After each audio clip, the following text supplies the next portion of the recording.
gas. Bismillahirrahmanirrahim.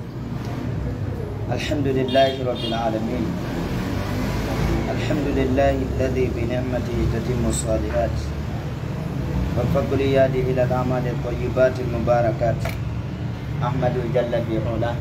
aw waffiqana ila khairi dinin wa tibana abdar rasul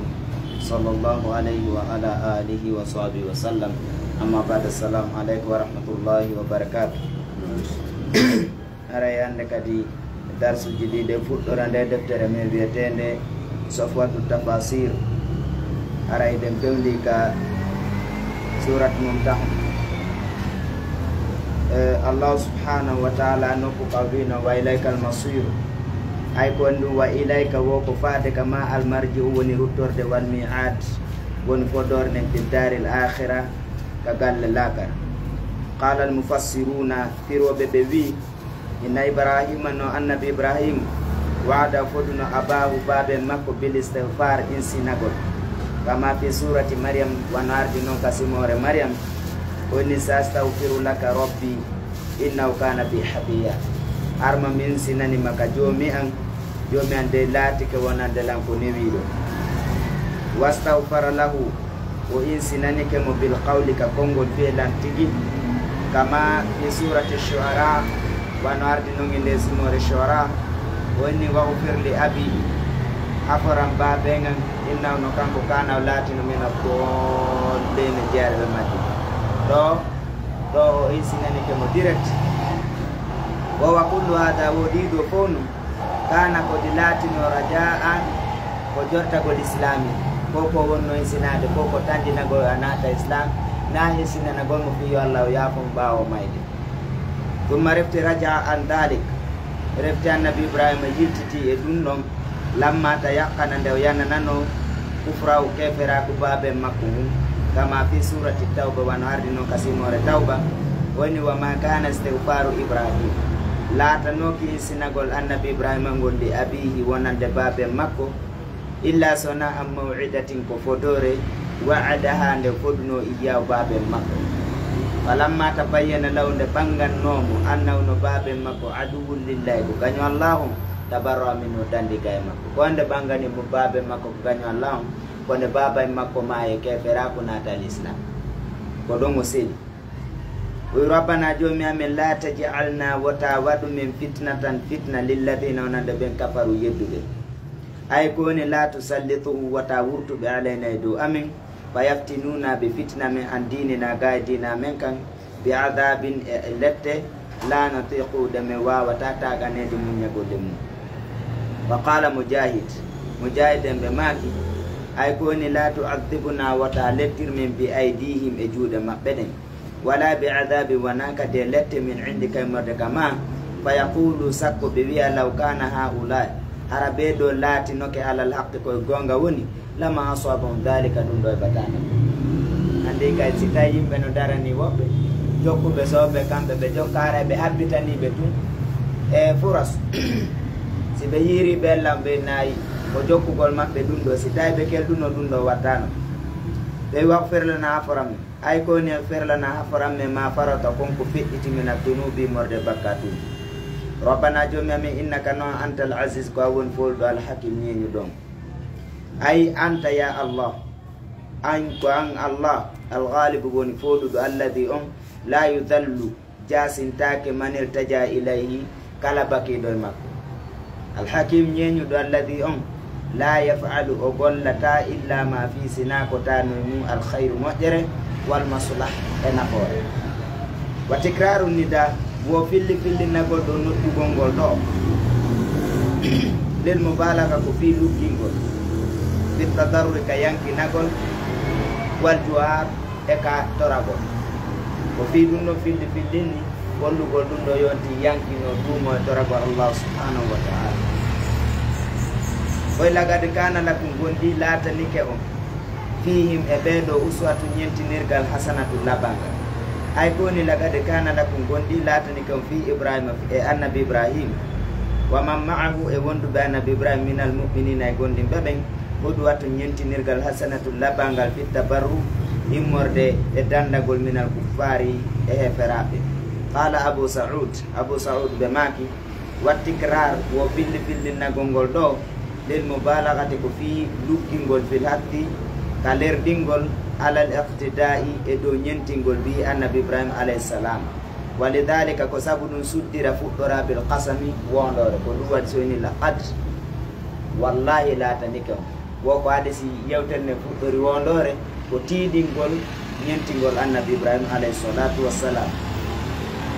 woni liman kana wonande ollati do yarjullah no jorti Allah wal yawmal akhir nyalan sakitin ay liman kana wonande o yarju no jorti tawaballahi jorti Allah di bardari Allah ta'ala dudum wa yakhafu iqabahu haramahu lillahi makodin fil akhir kalaka ay wa man yatawalla kala wujudu fa inna Allah huwal ghani kanko ni galon alhamdulillah ay koni wa man yuridu kala durni do anil iman gay gondi nangal wa ta'ati rahman e dofta gol huba yurmandem fa inna Allah haray Allah mustaghnin ko yondini do an amtali siga be do wani al khalqi ajma'in e tagore ni fu Allah no yondini mum ala ko be way mo nafude ko dun sari hadithul qudusi jomme mo wi si onon ko jinna yimbe arambe sakati be mo bondiri fiyo walla hunda wa ta'ala wa si onon do foka do mo bondiri fiyo lorra mo wa ta'ala ro edan jomen no yondine be yidala ko ato jinne mabbe hakawa himo fala yobe wadam mo go wawal mahmud kanko ni yettetedo fi dhati ka dhati makko basifate ka sifaji makko asallahu no jorta Allah ayyaji ala le watta bainakum hakuna ma wa bainal ladina bin aadaitum bi ayrubum minhu mabbe mawaddatan fikum ay koni da Allah no gasalla jalla wa ala yaj'ala watta bainakum wa bainal ladina bi aadaytumuhum bi ayrubum min aqaribikum yumurde badal be mum endal al mushrikina shirkobe mahabbatan gigol wa mawaddatan e weltugal arma wadat mahabbatan badal baghdha woko gigol bawo konna ko gay walfatan wo mondiral bada shahna bawo dura kala fi tashil karama ko jodo wi ka deftere wetenda tashil lamma amara Allahu al muslimina e Allah yamirno julbabe bi adawati kuffar ayru golle ferabe wa muqata'ati e tajondir golle mabbe ala ma kana bainum e do konko wonna ko ne mabbe wa baina kuffar e ferabe min al qarabati imorde e badal endal wal mawaddate gigol wa alima Allahu sidqam Allah andi gonga mabbe ana sam bi hadil aya o yurmirabe o aya aro wo yeso to bayo yi o tay yi be tabintinidu be holli dum kwadi sendari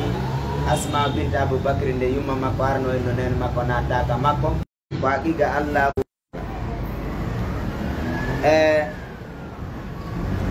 o wima mukhalatatuhum e jikkodir gole mabbe law wonande be hina fataha makka sanga uddutuno makka wallahu qadirun Allah ko hattando ay qadirun ko hattando la yu'jizu ronkintama shay'un yakune yaqdiru himo wawi ala taqlibil qulub e waylugol berde den wa taghyirul ahwal e waylutugol fi akuji wallahu ghafurun ko sura bakatu rahim yumate ay mubalighun ko yottido fil maghfira hafor gongo wa rahma yumane wonande hombo liman taba ilay wonande tubudo faade kama ko wana ba ruti kama wala yanhaakumullahu Allah hadale anil ladina gabe lam yuqatilukum fi din bi habali on katina walam yukhrijukum bayaltinali min diyarikum ka galleji mo anta baru de weldo mabbe mande diggan ton ay wo koni la yanhaakum dadalo anil birri gaidi diggangol bi haula alladhina bedo lam yuharibukum bi habali li ajli dinikum sabutina mom walam yukhrijukum bayaltinali min awtanikum galleji mo kan nisai wa sonnabe wasubiyane baydo walaftu anta baruhu kongo ngoldo fi mawdi jarrin ko nokku ka wonay no jar ay annu ay la yanhaakum jalla wa ala Allah teddudo to do adale on anil birri ga diggangol walisan e moddangol li haula bedo wato ko seto nun do ngila e faade ma ay ta'didu ma hum nun do wondude mabbe inna Allah no Allahum yuhibbul muqsitina yidi nun do bebe ay yuhibbul adilina boydi nun do bebe fi jami umurihim e dendangal fi akuji mabbe din wa ahkamihim e nyaawoje mabbe din qala ibn Abbas Abdullah ibn Abbas wi wa nazalat aya jippike fi khuza'ata e gorgoro wetengol khuza'a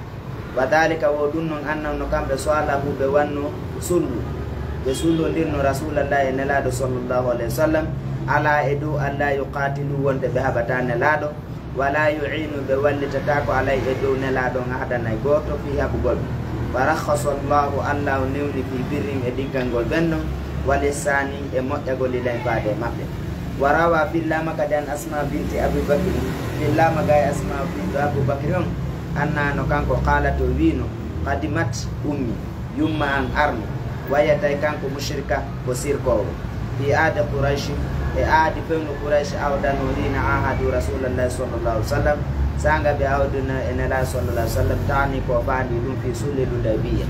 anni nde ɓe awduno ka sulle ludabiya wonde si goɗɗo iwi makka ari madina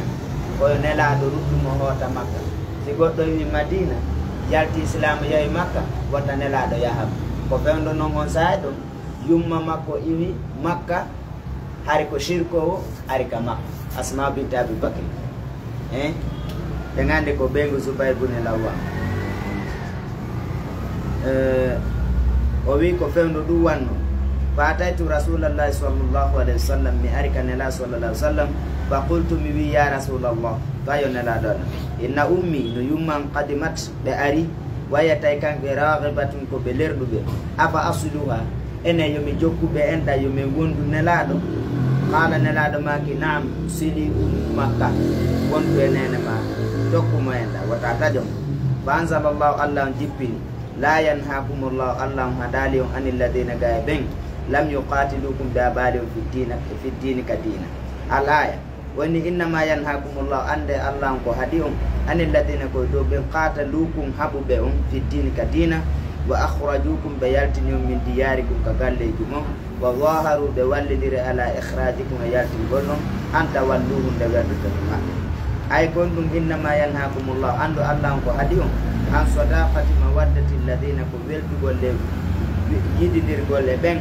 nasabukum fontanɓe on al adawatu gayga wa qatalukum ɓe haɓi on li ajli dinikum sabu dina mon ka wa aanu ɓe wallidiri ada'akum ɓe walliti ayɓe moɓɓe ala ikhrajikum e yaltingol ɗon min diyarikum ka galleji mum an tatawallawhum nde weldotel maɓɓe fa tattahidu jogito ɗon ɓe awliya a weldiɓɓe wa ansaran e wallidirteɓe wa ahbaban e yiɗaɓe wa man yatawallahum kala weldo e maɓɓe fa ulaika ara ɓen ɗon humo zalimuna ko ɓewtolno ɓe ay koni wa man yusadiqu ada allah kala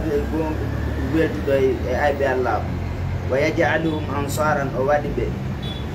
wallidirteɓe wa ahbaban e yiɗaɓe fa ulaika ɓeɗo haray humo zalimuna ko ɓe woni toñuɓe li anfusihim pittaji maɓɓe ɗi bi ta'ridiha e weɓitangol ɓe lil adabi wonande lette ɓe wallahu taala alam.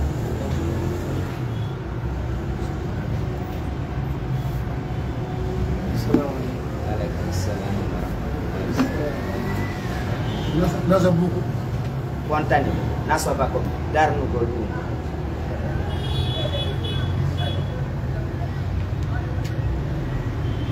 non ɗo ne ɗo koto bu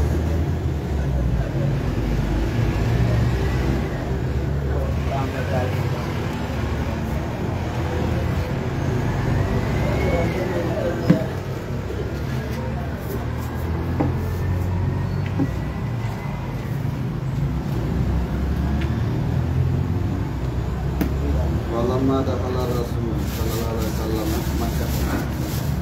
Bismillahirrahmanirrahim. Araya joni den jango de fiyo sahabajo tedduɗo wiyeteɗo Bilal bin Rabah radiyallahu anhu. Ara jangino fi Bilal ko yawti kom hollugol nelaɗon alayhi salatu wassalam ko yiɗuno Bilal, ko ɓe teddinno Bilal, ko ɓe ɓannuno Bilal takko maɓɓe haade gandi Najashi nde neldunoɓe e ɗi labboji tati. Ɓe jonni Umar ibn al-Khattab wondu, ɓe jonni Ali ibn Abi Talib wondu, ɓe marani hoore maɓɓe tawi labboru maɓɓe no Bilal jettata yaada kaƴum kadi kay e nder gurdam maɓɓe ɗam fof. ɓe wi noon wa lamma dakhala rasulu sallllahu alayhi wa sallam, ɓe nelaɗo sallllahu alayhi wa sallam ɓe natuno makkata makka fatihan hari ko ɓe uddutuɓe makka ala rasi katibatihi hari iɓe hoore konu maɓɓe ngo alkhadra eccuɗungu kana laatino maahu no wonde maɓɓe da'i samai noddanowo asama Bilal bin Rabah. Andi kitab koko moɓidira katiba koko saaki moɓidira ko ɗum ɗo ko qitatu min al jeish kono ko sikko ma yarida ɓenna kutab katib kitab ɓenna jama'a ay ko ɗum waɗi al kitab imana jama ko moɓidirgol hunde wiyete kitab. Tawi noon nelaɗo no wondi ɓayi ɓe jonnunomo ɓe kono ɓeɓe woni yaadude mum nelaɗo noon kono ɓe wonno yaade ɗum tawi ɓe hoore ɓenna. Tawi noon no wondi e nder ɗon Bilal bin Rabah wa ina dakhala al kabata sanga nelaɗo natuno ka suudu kabal mo awdamata mawnina ɗum lam yakun latanoki fi suhbati wondugol e nelaɗo ɗon illa thalathatu rijalin sina worɓe tato ɗum ko woni ɓen ɗum Uthman bin Talha oɗo hamilu mafatihil kabatil musharrafa ko oɗo jogino saabije suudu kabal ha joni koye leñol makko ngo jogiɓe saabi oɗo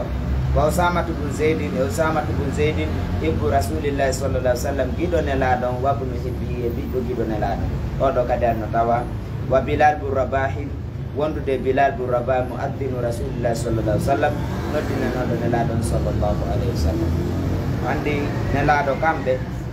koko ɓe wiyayno kon akrimu ashrafa qawm teddingol yimɓe ɓen no jeyano e jikku maɓɓe teddingol ɓantugol jaasugol no jeyano jikku maɓɓe moƴƴe. So daari ɓeɗo tatu ɓe nelaɗo ɓandi takko mum tawi sahaba e teddude nattata ka suudu Kaaba ko ɓeɗo naddata on tawi no woodi koɓe faala hollude ɓantugol ɗiɓeɗo ɗo ko jikku maɓɓe ko jikku kadi moƴƴuɓe ɓe fof nu teddingol moƴƴuɗo ko jikku men enen joni teddingol tedduɗo ko ɗum waɗi joni hay teddinde goɗɗo andata en teddini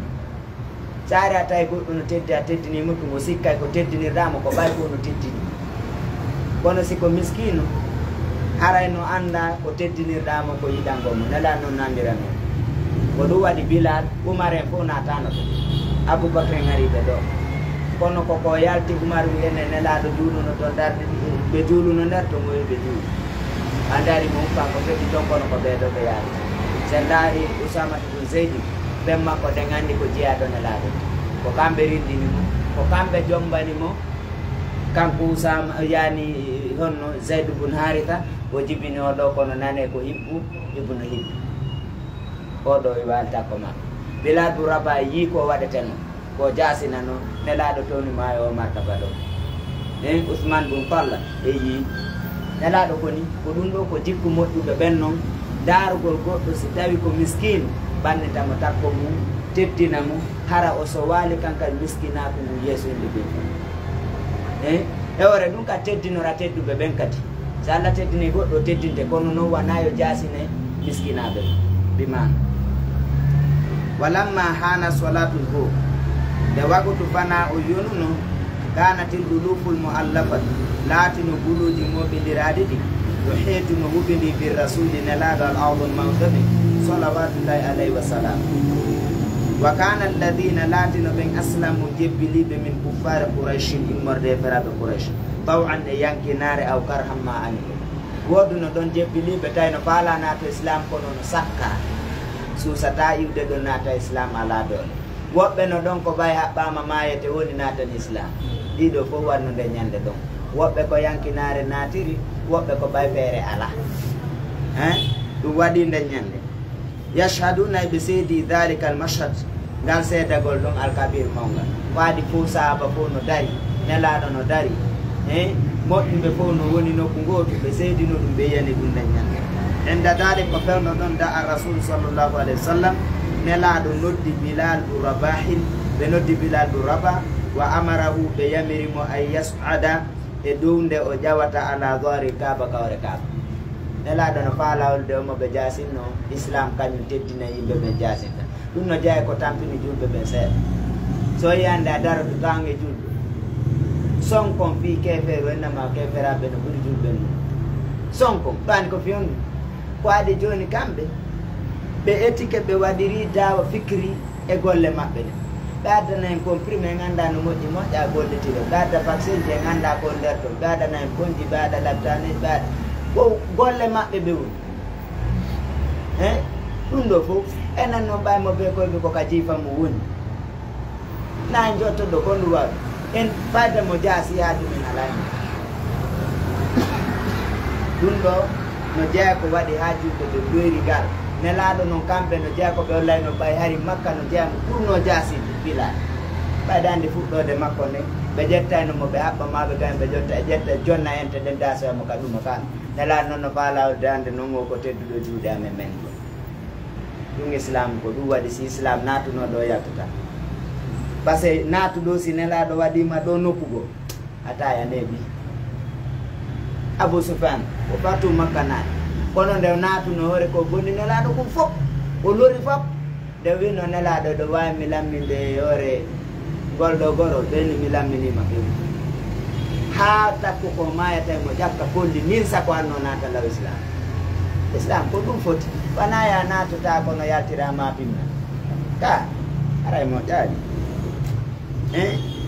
ɓe noddi Bilal o mo tata makka no jasinno hande nelaɗo holla ko cadre joni ɓeni yo ƴaw kawre suudu Kaaba wa yu'lina e dow nde femminta min fawqiha ka sengo suudu Kaaba kalimata tawhid konngol tawhidi ngol wowlatanoke ngol o gandi kanko susunongol ka femninde ɗum aljaza ko min jinsi lamal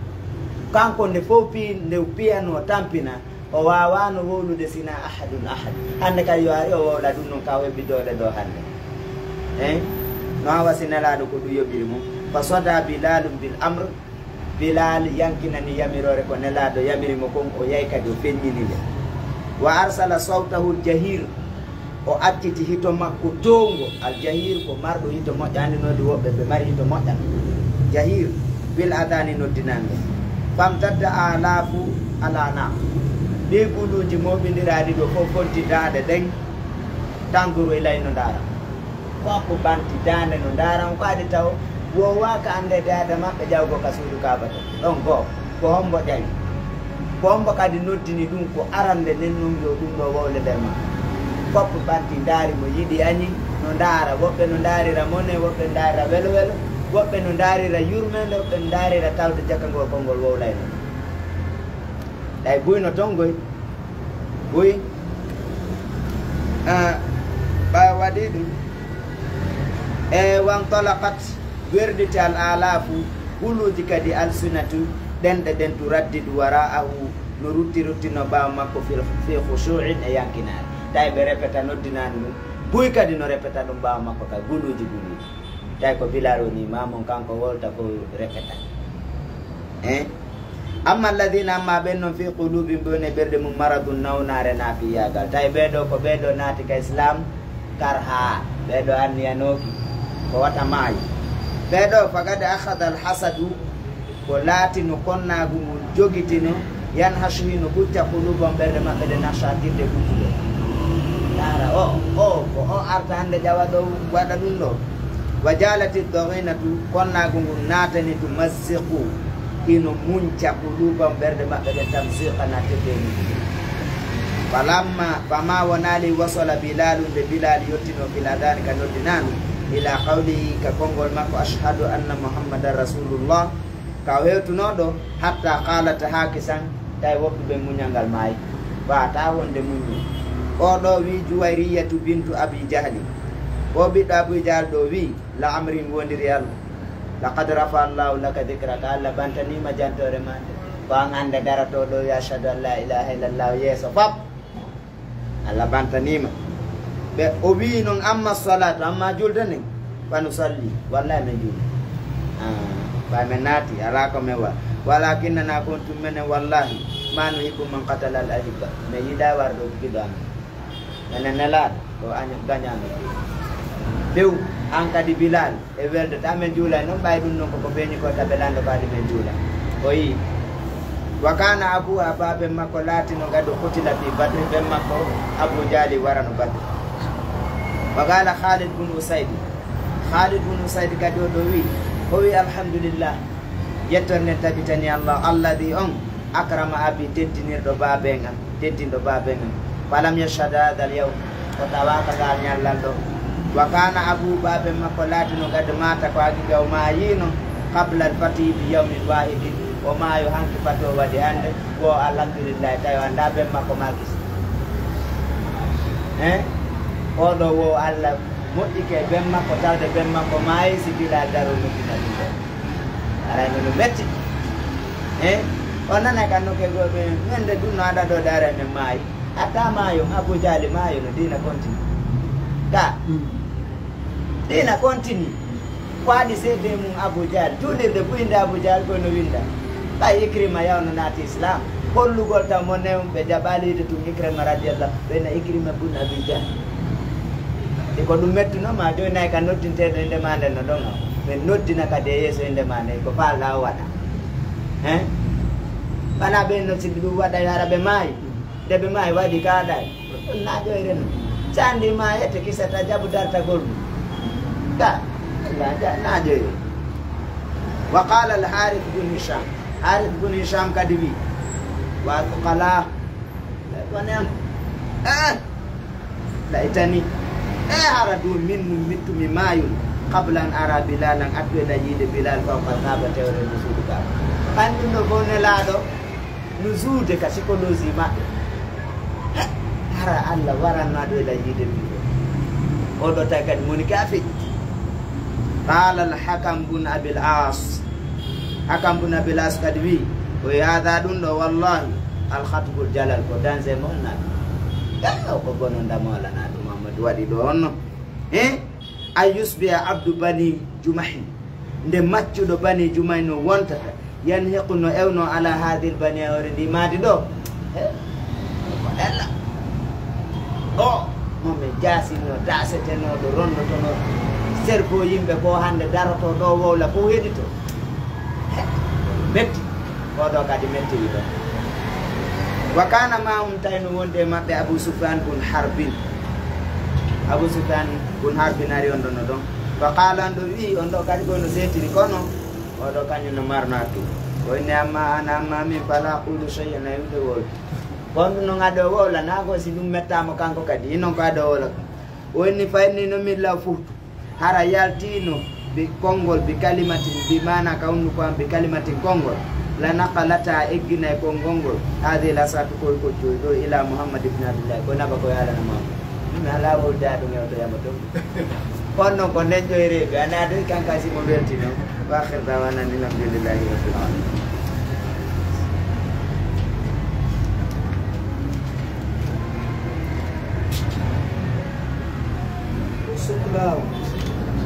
wa tokola ɗum ko ninsi ebonen Yan hasulumu. Ha? Yan hasulumu. No ngani. Kuja.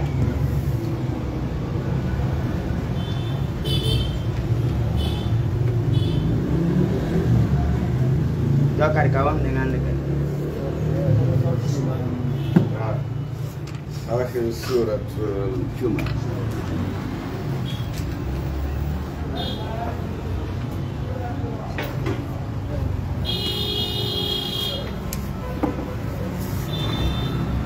أعوذ بالله من الشيطان الرجيم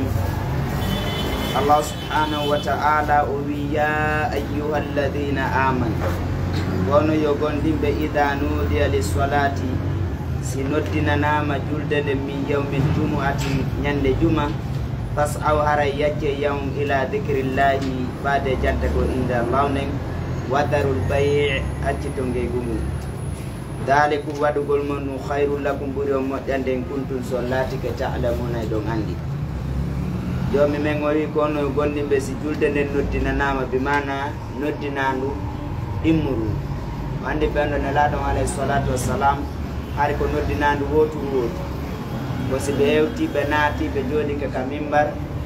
salli joni noddina ɓenɗo Aboubacry kadi ko ɗum noddinandu woɗum ɓenɗo Umar ibn al-Khattab kadi ko ɗum noddinandu woɗum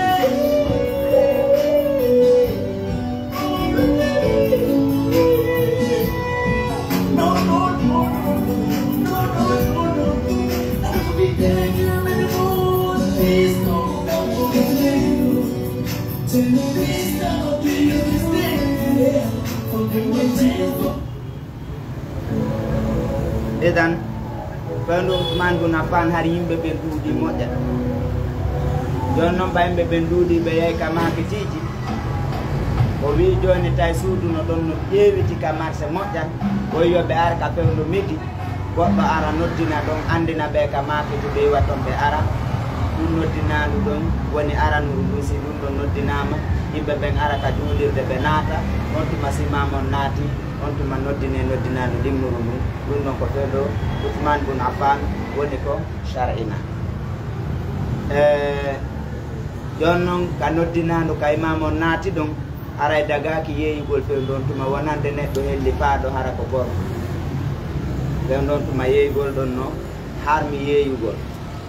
ko adi noon ɗon joni men koyni koyo fof yacco accita yeeygo accita golle mum nden fof dogaya ka juulugol ɓe manano oɗo saayi ɗo wona dogu wannelaɗo alayhi salatu wassalam ɓe maaki ida ataytumu salata fa alaykum assakina wal waqar si tawi ɗo yaade ka julde yaare doy yaaro neeje makko ba yagal taw dogu kala ko taw ɗon imamo juuli accutugol golle mum nden bir faw ko ɗum addi ɗo saayi on ɗo woko ɗum ɓuuri o moƴƴande si ɗon annduno nafoore juma fa ida qudiyati solatu si julde nden timminama fantashiru ara sake yawm fil ardi ka leydi wabtagu ɗaɓɓo min fadlillahi ɓural allahgal wadkurullaha jantuɗoyde allah nden katiran ko ɗuuɗi laallakum fiyono tuflihuna yom male woni waydara o si bayni ke tijarata julayaga aw lahwan ma wela welaye in fattu ɓe hoɓɓitoto ilayha ɓe yafade julayagal ngal watara kuka ɓe accama ko ima harayɗa dari ɓe wi hari fewndo on tuma juulugol juma on hari ko attorte ko juulugol ngo sakkitore fotuba sika ka iid hari on tuma ko nelaɗo en noon nde ɓe juuluno juma on ha gasi hari no jeeya e aadaji ko anda kon si patron jiɗi addi marchandise madina ɓe mari tabaloy koye ɓe tappata andigo yimɓe ɓen ari fiwa jogutinna yaha heɓoya jon noon mba tappama andama ɓe ari mo beeduɗo jo yawwata taw marchandise on gasi ha heddi 12 ka nder juulirde ko ɗum waɗi ka saria ɓe innayi ko juulata juma ko gila 12 sabu ɗo nelaɗo darnano ko tuban sabu ɓe 12 no ɗo no jeyanoye maɓɓe Umar e Aboubacry gadi ɓeɗo kala ka teddugal islam wowlete ɓeɗo ɗiɗo ɓe wowlete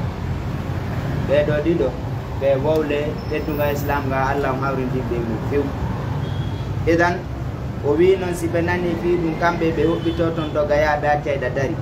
qul yetoɓe ma indallahi koni ka Allah kon hayru ɓuuri moƴƴude min allahi edi wela welaye wa min tijara e julayaga ko ko ɓuuri dogande ɗo wallahu allahu hayru raziqin kanko ɓuuri moƴƴude arsigoɓe suratul munafiqun simore nde no yewta fi naafiqiɓe ɓe naafigi ɗe gandi kala ka fi naafigi wowla ande ko madina jikki ko adi noon madina ko tato wonno madina ko gomɗinɗo naafigiijo e alyahuda ko ɗum waɗi ka mushrik wowla fi mo ande ko ɓe makka ɓe kadi ɓeeɗa ko naafigi tawi noon naafi on kadi no mari lorra kadi wonande islam o ɓuuri alyahudaɓe ɓay ɓen ɗon nanda golle maɓɓe ɗe naafigi on no lumbi hakkude julɓe ɓe feññinana julɓe ɓe ɓe wondi suuɗoda e alyahudaɓe ɓe joni men o wi ida jaaka al munafiquna si naafigiɓe ɓen arima qaalu ɓe wiya nashhadu meɗen seedi innaka no allah rasulullahi ko anelaɗo allah wallahu allahu yalami mo andi innaka no allah rasuluhu ko anelaɗo makko wallahu allahu yashhadu mo seedi innal munafiqina no naafigiɓe ɓe lakadibuna koɓe fenuɓe wonde ɓe seedi ko gonga allah no seedi nelaɗo ko nelaɗo allah no seedi kono est ce que naafigiɓe ɓen no seedi ɗum seedaki ɗum ko adi koni ka ɓerde maɓɓe kon ko gayni ittahadu ɓe jogitike aymanam wonɗoje maɓɓe ɗe julnatan heɗode ɓeɗo wonɗoje koɓe woni julɓe kon e koɓe wondirta islam kon ɓe wonda wonde ko ka julɓe ɓe woni eyi noon si heferaɓen no ha ɓeyde ɓe haɓataki ɗum ɗo wonani ɓe heɗode eyi noon ne sa daari aynul kufre on ata e kadi ɓe mum kono tawi ɓe haɓatake ɓay ɓe jogui ɗo konngol ngol wonani ɓe ɗon heɗode fasoddu ɓe sakkike an sabilillahi ga e lawa dina allah innam no kamɓe sa abonima kanu konko ɓe laateni no yahmaduna ɓe golle dalika ko aɗum mbiyan noon saabu kamɓe amanu ɓe gomɗini tumma kafaru yefti ɓe yetti fatubia udama fermama ala qulubi do berde mabbe den kon kambe la yafqahuna be famata tay gite berde den fermi ko den don famirte yata gonga ta ko gonga ni jomme non fermi den don bay be nebi e nafi yaga ngal wa idha ra'aytum sahaynike tu'jibuka hawnate ajsamu balli mabbe sa yibe modata be no wele sikka ko yimbe wa yaqulu sibe wolikadi tasma li qawli ngaydi tanto kongol mabbe ko dum jomme wi wala na shawla araynaka fala araftahum bisimahum wala ta'rifannahum fi lahni alqawli way wolde ko welide na fi son fot e ono do wela mi don keddi cerno e siga monni ni wallahi mi do weltani o sa yay go horem ya foton tu atana lele dum ko ni ayde tanto be kannaw asikka kambe kushugum ko be ledde musannata tum bahade jomme yawi be wosa yibe ko koy dano labado na legacy bahaman sare abake maga gorne woni atade kadi tutake hay noku ala ko be wolata ta dum ko tuti ko dargo tunta dum do be tanini sibe wodi wertinte be wol ndo golle ma no to a legacy tutake ala ko wolta tan wonde biya ya sabuna be sikano kulla soyatin kala sojango kala ewnango alay ko duma bondo wolete dum fi mum be na kambe wol an non no kedi ba wajo to tumbe na o do ko min wari o jodori do awola tumbe sikandi be na wo bondo asusta men de jipa mama me ma tu jipa ngena bondo na yaltinde bay ko non o way usta wolde ko bonbe sikka kam jomme wi humul adu kambe woni ay bebe fa daru rento e mabbe qatalahumullah Allah mudibe anna yufakun bonno be obitira tawhid